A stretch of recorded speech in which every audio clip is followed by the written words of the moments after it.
Suivez tous les marchés financiers avec CMC Markets France. Avec CMC Markets, tradez les CFD sur indices, devises, matières premières et actions 24 heures sur 24.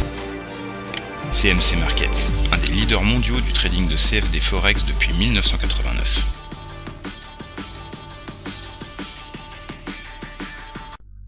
Salut, c'est Trado, voilà la vidéo de mise à jour pour l'indice parisien et également sur Eurocorp. Alors tout d'abord pour le CAC, une bien belle séance aujourd'hui puisque nous alignons une quatrième bougie verte, en l'occurrence une quatrième bougie de hausse qui nous a permis de nous affranchir d'une part de la médiane de la fourchette d'Andrews-Ocre ici, et qui ouvre la voie vers l'objectif principal qui est assigné maintenant depuis quelques séances, à savoir le ralliement du haut du canal noir ici, vers les 3350 points.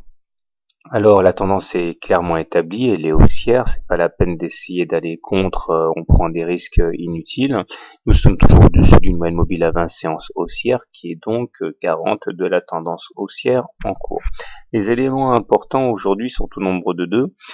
Tout d'abord, nous avons ouvert un gap ici, regardez bien. Il n'y a pas de cotation entre le plus haut de la séance du 27 juillet et les plus bas de la séance d'aujourd'hui. Autrement dit, ça s'appelle un gap. L'enjeu, c'est de savoir de quel type de gap il s'agit. Puisque, comme je l'ai déjà expliqué dans un des webinaires, si les gaps de rupture et de continuation sont assez rarement bouchés dans l'immédiat. Par contre, les gaps d'essoufflement sont comblés très rapidement. Alors, à mon avis, il ne s'agit pas d'un gap d'essoufflement ici. Il doit s'agir, à mon avis, d'un gap de continuation qui sera sans doute comblé, mais pas dans l'immédiat. C'est du moins ce que les statistiques nous enseignent. En tout état de cause, s'il devait être comblé, ça constituerait un point d'entrée intéressant, donc c'est-à-dire sur les 3280. On voit que la Bollinger supérieure a rempli son office en termes de résistance, puisque on a fait une légère incursion au-delà de la Bollinger supérieure, mais finalement nous avons clôturé sous la Bollinger, ce qui montre bien que donc c'est une résistance importante. Néanmoins, étant donné que la Bollinger supérieure et la Bollinger inférieure divergent, il y a de fortes chances pour que la Bollinger supérieure soit une fois de plus sollicitée demain. Les indicateurs techniques se sont améliorés puisque d'une part le MACD repasse au-dessus de son signal clairement, donc on se remet dans le sens d'une tendance haussière, et le stochastique lui s'enfonce en territoire de surachat puisqu'on est maintenant supérieur à 80. Vous remarquerez d'ailleurs que la divergence baissière que j'ai faite figurer vendredi a disparu puisque maintenant on a un plus haut sur l'indicateur qui accompagne les plus hauts sur les cours. Donc c'est pour ça également que je disais la dernière fois et qu'il ne faut pas faire ce que beaucoup de traders imprudents font, à savoir entrer en position sur simple présence de divergence. Ça ne suffit pas, les divergences baissières ne sont qu'une incitation à la prudence.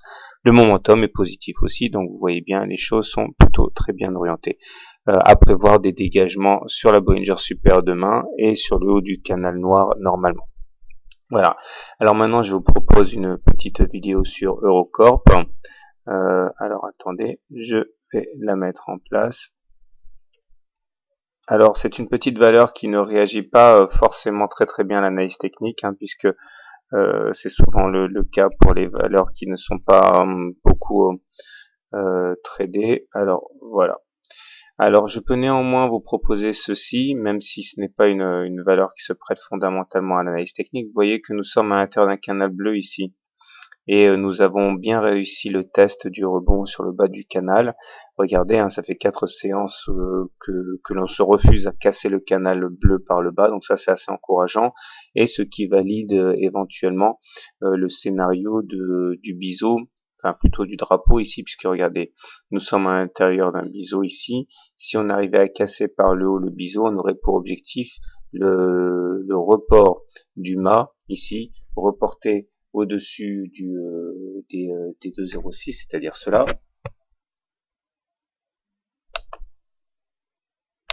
Ce qui donnerait un objectif très ambitieux, équivalent aux 3 euros à peu près.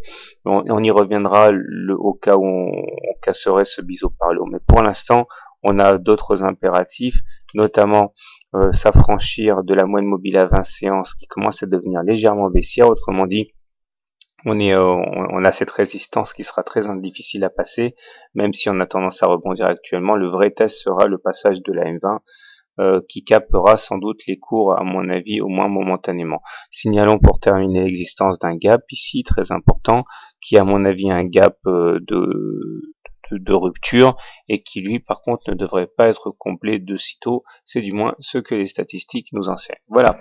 Vous remarquerez que j'ai rajouté cette petite aparté chaque fois qu'il me semble nécessaire sur les statistiques, parce que vous savez très bien que, je m'en suis expliqué un petit peu la semaine dernière, certains visiteurs et certains surtout détracteurs, surtout des détracteurs de l'analyse technique, confondent analyse technique et divination.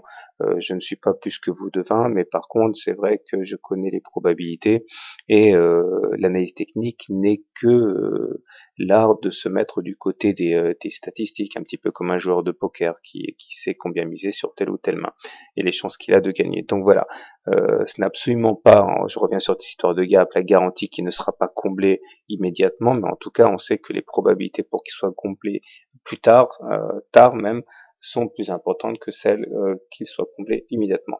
Voilà, c'était donc une petite précision. Je vous souhaite une bonne soirée, de bons trades, et encore merci à tous ces messages de sympathie qui affluent de manière incessante depuis la semaine dernière.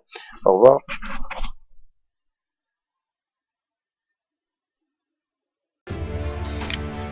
CMC Markets, un des leaders mondiaux du trading de CFD Forex depuis 1989.